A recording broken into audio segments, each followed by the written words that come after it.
بسم اللہ الرحمن الرحیم۔ گمنام ہیرو کے معزز ناظرین، السلام علیکم۔ آئیے چلتے ہیں کہانی کی طرف۔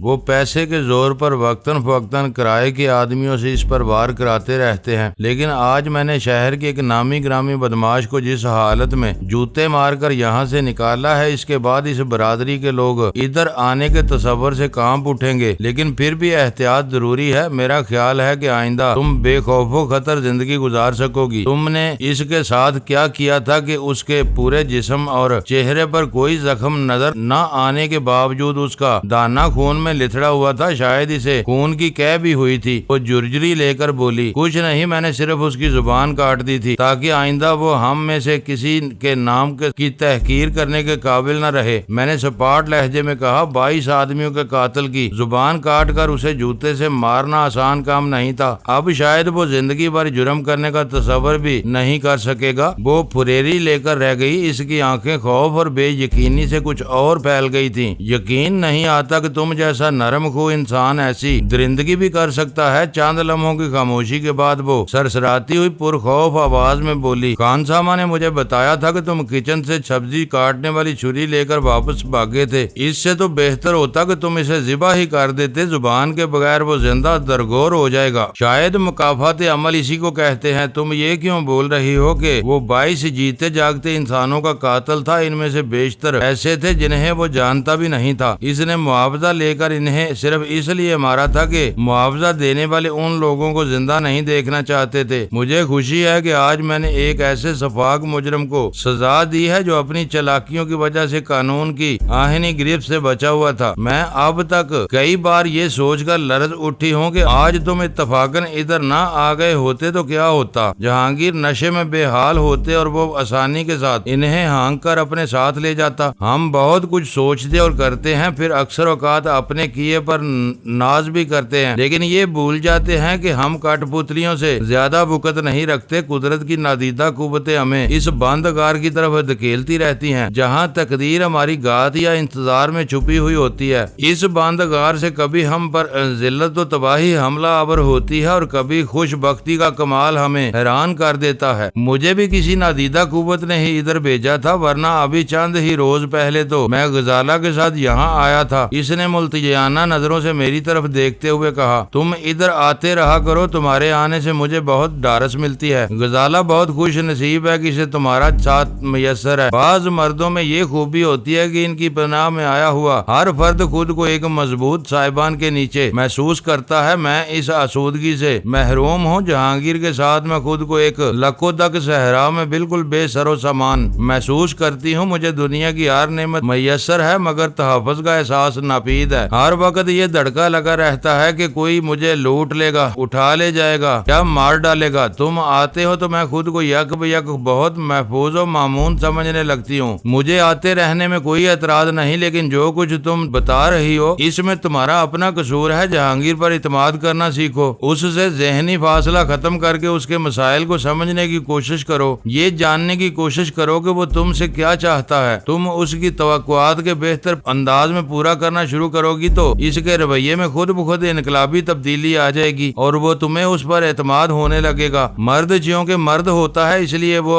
عمر بھر اپنی انا کا قیدی بن کر زندہ رہتا ہے۔ وہ زندگی کی بڑی سے بڑی آسائش حتیٰ کہ گھریلو سکون کے لیے بھی ایک حد سے نیچے آنا اپنی عزت نفس کے خلاف سمجھتا ہے۔ اس کی انا کو بہتر خوراک ملتی رہے تو وہ چھوٹی چھوٹی خوشیوں کے لیے زمین پر ناک رگڑنے پر بھی آمادہ ہو جاتا ہے۔ اس کی آنکھیں پرخیال انداز میں چھت پر مرکوز ہو گئیں اور وہ کمزور آواز میں بولی، آج مجھے اندازہ ہو رہا ہے کہ تم جہانگیر کے سچے اور مخلص دوست ہو۔ میں ہمیشہ سے تمہارے لیے آسان چارہ رہی ہوں۔ تم چاہتے تو میری کمزوریوں سے فائدہ اٹھا کر مجھے اپنی خواہشات کا غلام بنا سکتے تھے، لیکن تم اس راستے سے ہمیشہ گریز کرتے رہے۔ میں تمہاری احسان مند ہوں کہ آج تم نے میری آنکھیں کھول دی، مجھے میری غلطیوں کا احساس دلا دیا۔ شاید تم سچ ہی کہہ رہے ہو کہ ہم دونوں کے درمیان صرف انا کی جنگ ہے جو اعتماد کی دیوار کردار کو دیمک کی طرح چاٹے جا رہی ہے۔ میں آج کے بعد کوشش کروں گی کہ جہانگیر سے میرا ذہنی سمجھوتا ہو سکے، یہی ہم دونوں کے حق میں بہتر ہوگا۔ سلمہ کی وہ باتیں سن کر مجھے جو خوشی ہوئی اس کا اندازہ میں ہی لگا سکتا ہوں۔ بات صرف اتنی سی تھی کہ ٹھنڈے لوہے پر ہزار چوٹیں بھی اس کی شکل میں کوئی نمایاں تبدیلی نہیں لا سکتی۔ لوہا ٹوٹ جائے گا مگر کسی نئے سانچے میں نہیں ڈال سکے گا۔ ہاں،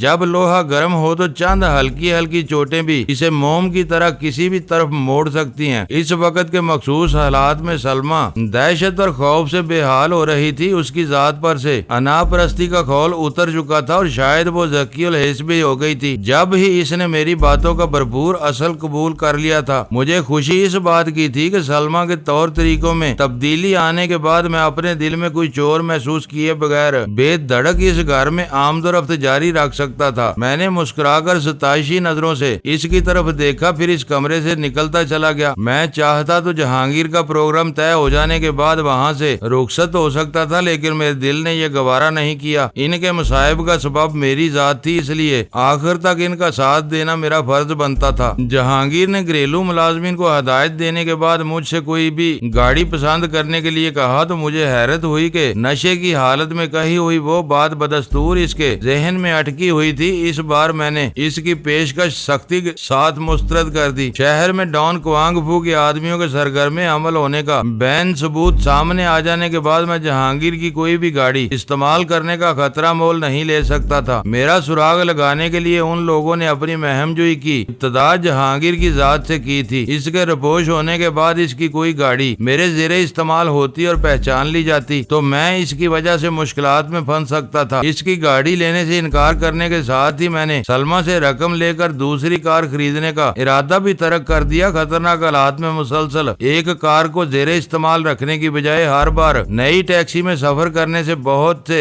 اندیکھے خطرات خود بخود ٹل سکتے تھے۔ وہ مجھے بتا چکا تھا اس کا ارادہ ایئرپورٹ سے براہ راست ایک مشہور ہوٹل میں جانے کا تھا۔ مسز خان مقررہ وقت پر اسے وہیں ملنے پہنچ جاتی۔ میں نے اسے مشورہ دیا کہ وہ سلمہ کو ایئرپورٹ چھوڑنے کے لیے اپنی کار کی بجائے ٹیکسی استعمال کرے تاکہ وہ واپسی میں کار کی فکر سے آزاد رہے، مگر اس معاملے میں وہ مجھ سے زیادہ چالاک ثابت ہوا۔ اس نے اپنی کار ایئرپورٹ کی پارکنگ لاٹ ہی میں چھوڑنے کا فیصلہ کر لیا تھا۔ اگر اس کی کار وہاں پہچان لی جاتی تو اس کا پیچھا کرنے والے یہی سمجھتے کہ وہ اپنی کار ایئرپورٹ پر چھوڑ کر شہر سے فرار ہو گیا ہے۔ ایئرپورٹ کے سفر میں ان لوگوں کے ساتھ تھا۔ جہانگیر نے منزل آنے سے پہلے ہی سلمہ اور اپنے شیرخوار بیٹے کو گاڑی ہی میں الوداع کیا، پھر ہم تینوں کو اکلوتے سوٹ کیس کے ساتھ لاؤنج کے سامنے اتار کر گاڑی پارکنگ لاٹ کی طرف لے گیا۔ اس کا ارادہ وہیں رک کر میرا انتظار کرنے کا تھا۔ میں نے سوٹ کیس ایک ٹرالی بردار کلی کے سپرد کر کے سلمہ کو اندر روانہ کیا اور اس وقت تک شیشوں میں سے اسے دیکھتا رہا جب تک وہ بورڈنگ کارڈ لے کر سیکیورٹی چیک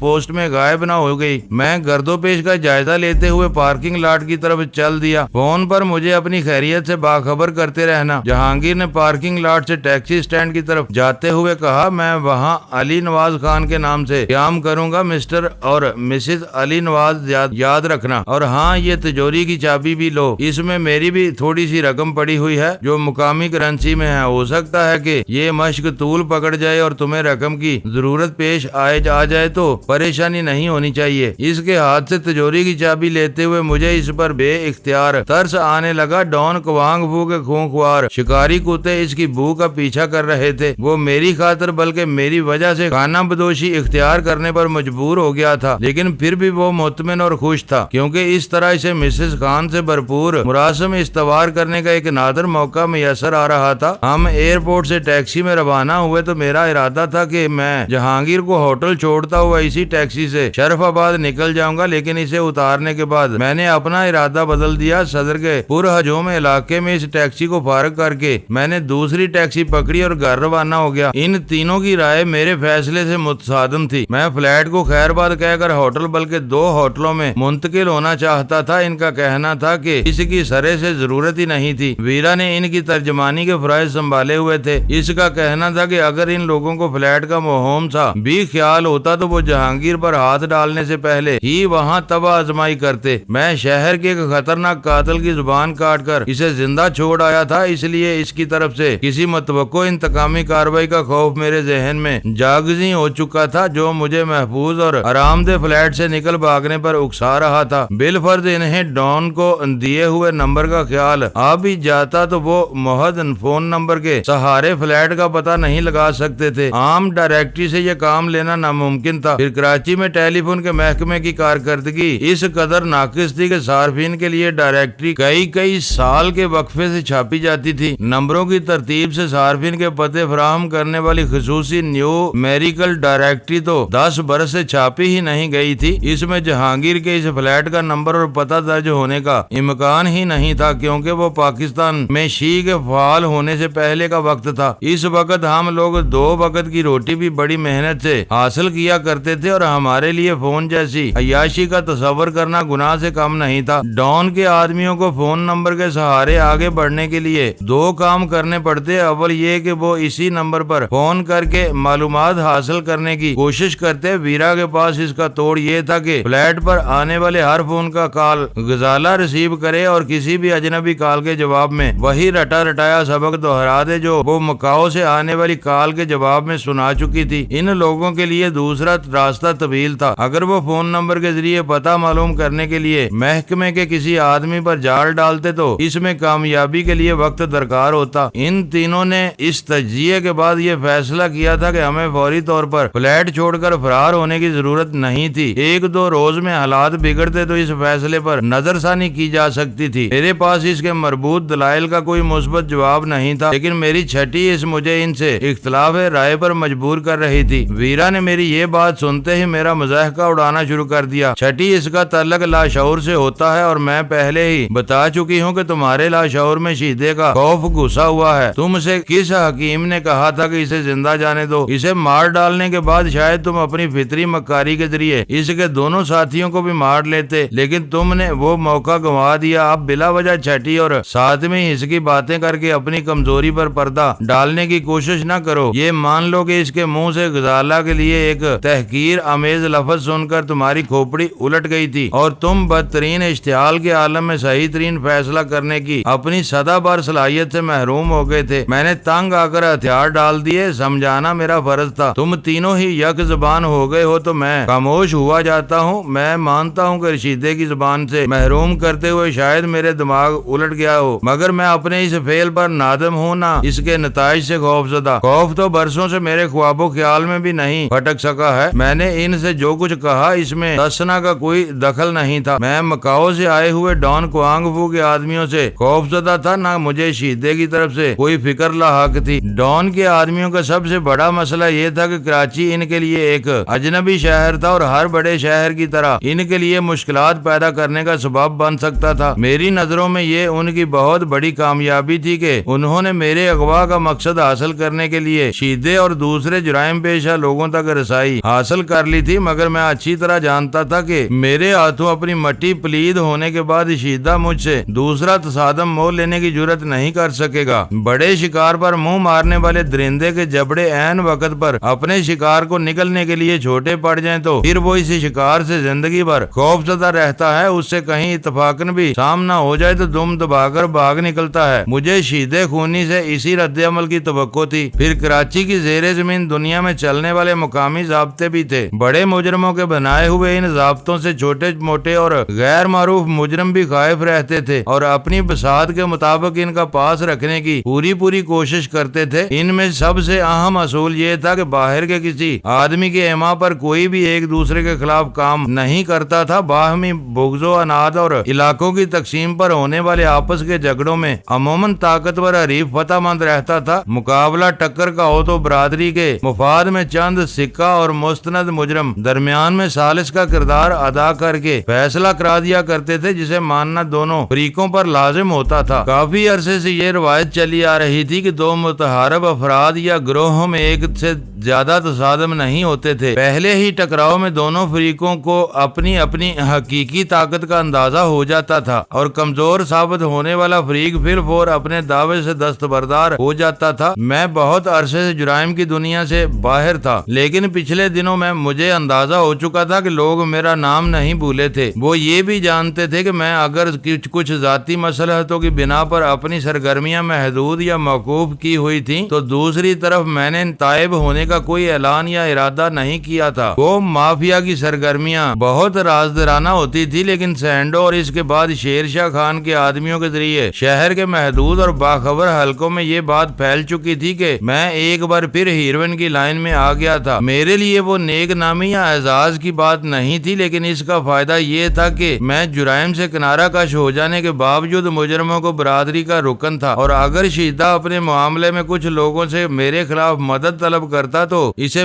ناکامی کا منہ دیکھنا پڑتا۔ برادری کے ایک آدمی سے زبان کٹوانے اور جوتے کھانے کے بعد دوبارہ ادھر کا رخ کرنے کا ارادہ چھوٹے جبڑوں کے ساتھ بڑا شکار کرنے کی کوشش پر محمول کیا جاتا، اور کوئی بھی اس کا ساتھ نہیں دیتا۔ شیدے کی زبان تراشی کا معاملہ معمولی نہیں تھا۔ میں جانتا تھا کہ اس کے ساتھ ہونٹوں چلی کوٹھوں چڑی والا قصہ ہوگا۔ شام ہونے سے پہلے پورے شہر کے بدماشوں کو معلوم ہو جائے گا کہ شیدہ خونی اپنے زوم میں ڈینی کے ایک دوست کو اغوا کرنے گیا تھا اور وہاں سے اپنی زبان کٹوا کر لوٹ آیا ہے۔ نام جہانگیر کا ضرور آتا، لیکن یہ کوئی راز کی بات نہیں تھی کہ جہانگیر کو میری مکمل پشت پناہی حاصل تھی۔ اسے للکارنے کا مطلب میرے قہر و غضب کو للکارنے کے مترادف تھا۔ معراج دین عرف ماجی اور اس کے اڈے کی عبرتناک تباہی کے بعد سب جان گئے تھے کہ میں گوشہ نشین ہو جانے کے بعد بھی اتنی طاقت ضرور رکھتا تھا کہ اپنے اور اپنے جگری دوستوں کے بدخواہوں کے حلق میں ہاتھ ڈال کر ان کی آنتیں باہر کھینچ سکوں۔ اس تشہیر کے بعد ڈان کوانگ فو کے آدمیوں کا کام بہت مشکل ہو جاتا۔ شیدہ پسپائی اختیار کر لیتا اور دوسرے لوگوں ان کے لیے کام کرنے پر آمادہ نہ ہوتے۔ جو حریص یا بدطینت لوگوں کسی آمادگی کا اظہار کرتے، وہ بھاری معاوضہ طلب کرنے کے ساتھ ہی من مانی شرائط بھی پیش کرتے جن کا پورا کرنا آسان نہ ہوتا۔ یہ سب جانتے بوجھتے ہوئے مجھے ڈان کوانگ فو کے آدمیوں یا شیدے سے خوفزدہ ہونے کی ضرورت ہی نہیں تھی، مگر پھر بھی میں جہانگیر کے فلیٹ پر اپنا تصرف جاری رکھنے کے حق میں نہیں تھا۔ پچھلے کئی دنوں سے ہمارے معاملات بہت خراب نہج پر چل رہے تھے، جس کے نتیجے میں ہماری نیندیں پوری نہیں ہو رہی تھی۔ اس لیے یہ طے کیا گیا کہ دوپہر اور شام کے کھانے کی تیاری اسی وقت شروع کر دی جائے تاکہ ہم رات کا کھانا جلدی کھا کر اپنے اپنے ٹھکانوں پر آرام کر سکیں۔ غزالہ نے کھانا تیار کرنے کے ارادے سے کچن کا رخ کیا تو سلطان شاہ بھی اس کی مدد کرنے کے لیے اس کے ساتھ ہو لیا۔ وہ غزالہ کے ساتھ عملی ہمدردی کا کوئی موقع ہاتھ سے نہیں جانے دیتا تھا۔ میدان صاف ہوتے ہی ویرا پور شوق انداز میں میرے قریب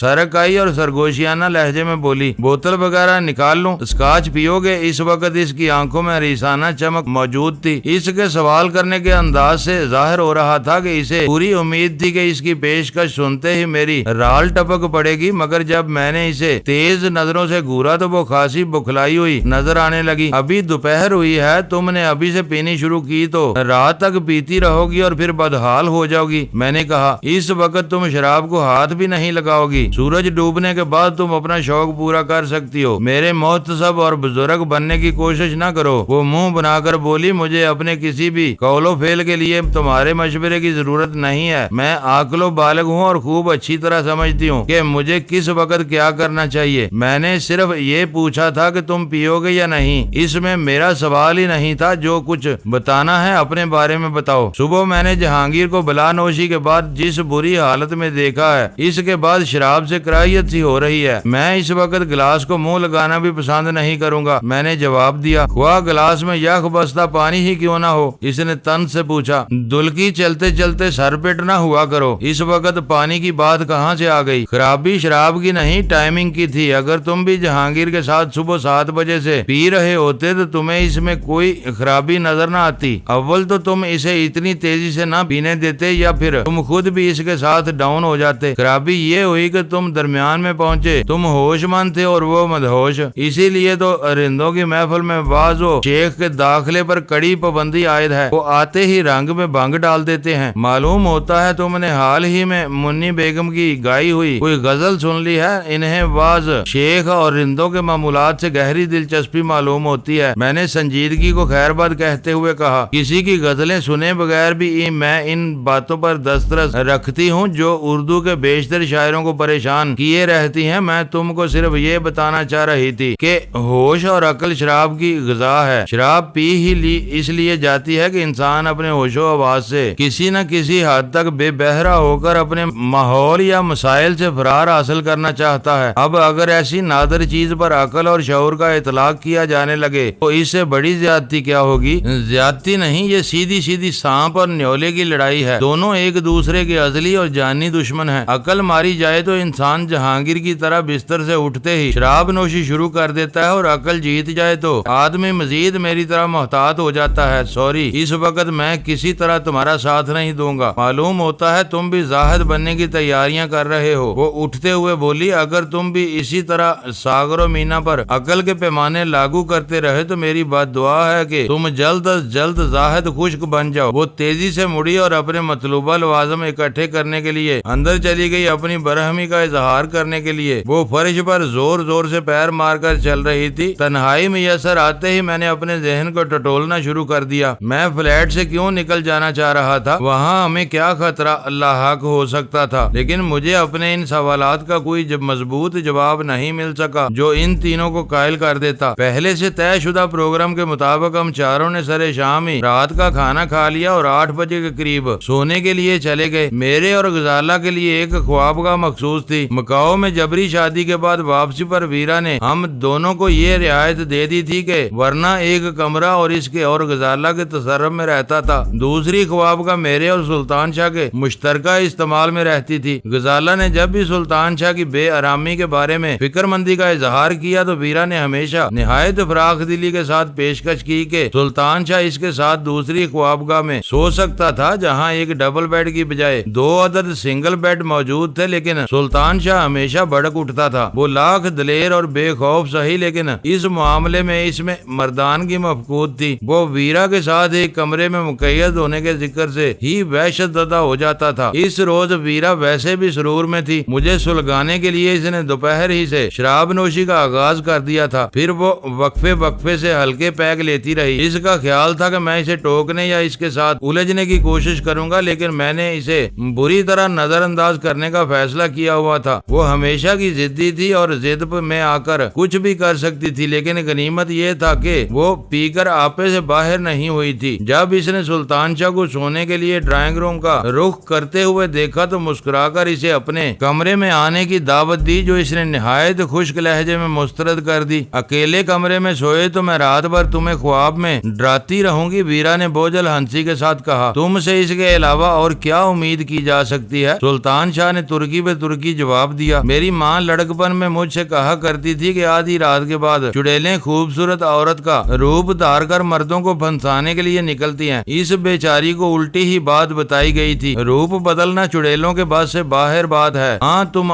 ضرور آدھی رات کے بعد چڑیل کا روپ دھار سکتی ہو، اسی لیے میں رات کو تمہارے قریب رہتے ہوئے ڈرتا ہوں۔ یہ چڑیل کیا ہوتی ہے؟ ویرا نے مجھ سے پوچھا۔ غزالہ اپنے کمرے میں جا چکی تھی۔ ویرا کے اس سوال پر مجھے نہایت خوشگوار حیرت ہوئی۔ اردو زبان کا وہ پہلا لفظ تھا جو اس کے سر پر سے گزر گیا تھا، ورنہ وہ خاصے ثقیل الفاظ با محاورہ انداز میں بول اور سمجھ لیتی تھی۔ اردو پر اس کی دسترس قابل رشک تھی۔ مزاج میں تم جیسی ہوتی ہے، البتہ تمہاری جیسی شکل و صورت تھوڑی دیر کے لیے ہی اپنا سکتی ہے، عام طور پر کریہ اور بدصورت نظر آتی ہے۔ انگریزی میں اسے وچ کہتے ہیں، میں نے بے پروانہ انداز میں کہا۔ وہ مکہ تان کر میری طرف جھپٹی اور میں تیزی کے ساتھ اپنے کمرے میں داخل ہو گیا۔ فلیٹ کی روشنیاں وغیرہ گل ہونے کے بعد نیند نے مجھے جلد ہی آ لیا۔ مجھے نہیں معلوم کہ میں کتنی دیر سویا ہوں گا۔ گھٹن کے ایک عجیب سے احساس کے ساتھ میری آنکھ کھلی تو میں ہڑبڑا کر رہ گیا۔ تاریکی میں میرے اوپر ایک بھاری بھرکم ہیولا جھکا ہوا تھا۔ اس کا ایک ہاتھ بہت سختی کے ساتھ میری ناک اور دانے پر جمع ہوا تھا۔ اس کی ہتھیلی میں کوئی نامعلوم چیز بھی موجود تھی جسے مستقل طور پر میری ناک سے چپکائے رکھنے کے لیے وہ سخت محنت کر رہا تھا۔ میں نے پوری قوت صرف کر کے غزالہ کو پکارنے کی کوشش کی، لیکن میرا دانا اتنی مضبوطی کے ساتھ بند کیا گیا تھا کہ میرے ہونٹوں سے خفیف سی آواز بھی نہیں نکل سکی۔ میں نے بستر سے ٹانگیں اٹھا کر اس کے جھکے ہوئے سر پر کینچی لگانے کا ارادہ کیا، لیکن اپنے بوجھل پیروں کو جنبش دے کر رہ گیا، اور اسی لمحے میں نے اس شخص کی ہتھیلی سے خارج ہونے والے کلوروفارم کی تیز اور مخصوص بو پہچان لی۔ میں نے اپنے وجود میں پیدا ہو جانے والے ہیجان اور بدحواسی کے باوجود فوراً ہی اپنا سانس روک لیا، مگر مجھے دیر ہو چکی تھی۔ میرے نظام تنفس کے ذریعے بدن میں داخل ہو جانے والی گیس نے اپنا کام دکھانا شروع کر دیا تھا۔ میں نے دونوں ہاتھوں سے اس کی کلائی پکڑ کر خود کو آزاد کرانا چاہا، لیکن کامیاب نہ ہو سکا۔ اپنی دھندلاتی ہوئی نگاہوں سے میں نے دیکھا کہ دوسرا سایہ میرے پہلو میں سوئی ہوئی غزالہ پر جھکا ہوا تھا۔ میں نے سوچا کہ کیا وہ حقیقت تھی یا مجھے ایک کے دو نظر آ رہے تھے۔ اس سے آگے میرا ذہن تاریکی کی اتھاہ دلدلوں میں ڈوبتا چلا گیا۔ دوبارہ آنکھ کھلی تو میرے چاروں طرف اندھیرا تھا، میرا پورا بدن کسی پھوڑے کی طرح دکھ رہا تھا اور منہ کا ذائقہ بگڑا ہوا تھا۔ وہ عجیب سی کیفیت تھی، مجھے اندازہ نہیں ہو پا رہا تھا کہ میں واقعی ہوش میں آ رہا تھا یا پھر کوئی ڈراؤنا خواب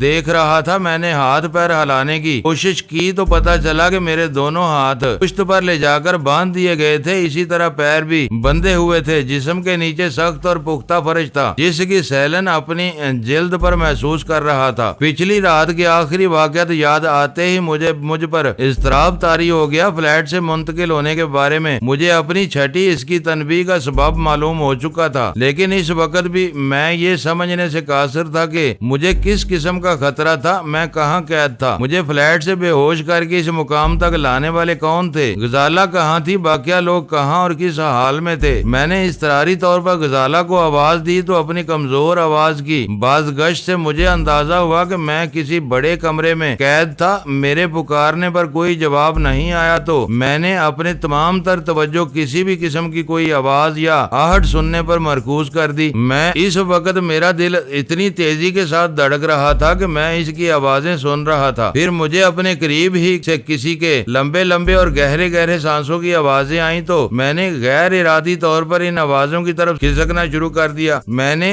چند سیکنڈ میں ہی اندازہ لگا لیا کہ ایک ایڑی اور پنجے کے زور پر کھردرے فرش پر گھسٹنے کے نتیجے میں میں خود کو لہو لہان کر لوں گا، اس لیے میں وہ سلسلہ موقوف کر کے لڑکنا شروع کیا اور پھر زمین پر پڑے ہوئے کسی اور وجود سے ٹکرا کر رک گیا۔ بدن کی مانوس بو اور جائزہ سے اندازہ ہوا کہ وہ سلطان شاہ تھا جو میری ہی طرح بے ہوش اور بے دست و پا تھا۔ میں سلطان شاہ کی دیکھ بھال کر ہی رہا تھا کہ اس کمرے کی محدود فضا کسی کے کراہنے کی ہلکی سی آواز سے گونج اٹھی۔ کون ہے؟ میں نے قدرے بلند آواز میں پوچھا۔ یہاں دو آدمی اور بھی ہیں۔ میں کہاں ہوں؟ میرا ہاتھ چھوڑ دو۔ اچانک بیرا کی غنودہ سی منمناہٹ سنائی دی، شاید وہ بھی وہیں تھی اور اس وقت ہوش میں آ رہی تھی۔ میں سلطان شاہ کو چھوڑ کر اس کی طرف لڑکنے لگا۔ رفتہ رفتہ ویرا ہوش میں آ گئی، وہ بھی بندھی ہوئی تھی۔ چند ثانیوں تک وہ اول فول بکتی رہی، پھر اعتدال پر آنے کے ساتھ ہی حیرت اور تشویش میں مبتلا ہوتی چلی گئی۔ اسے اندازہ بھی نہیں ہو سکا تھا کہ اسے کب اور کس طرح بے ہوش کر کے اس تاریک قید خانے میں پہنچایا گیا تھا۔ بستر پر سونے کے بعد اسے دوبارہ اسی وقت ہوش آیا تھا۔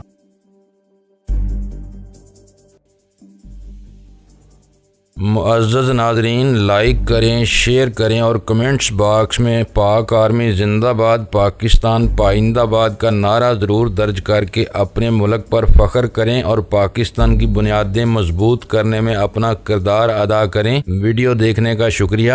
معزز ناظرین، اپنا خیال رکھیے گا اور ہمارے چینل کا بھی۔ ISI پاک آرمی زندہ باد، پاکستان پائندہ باد۔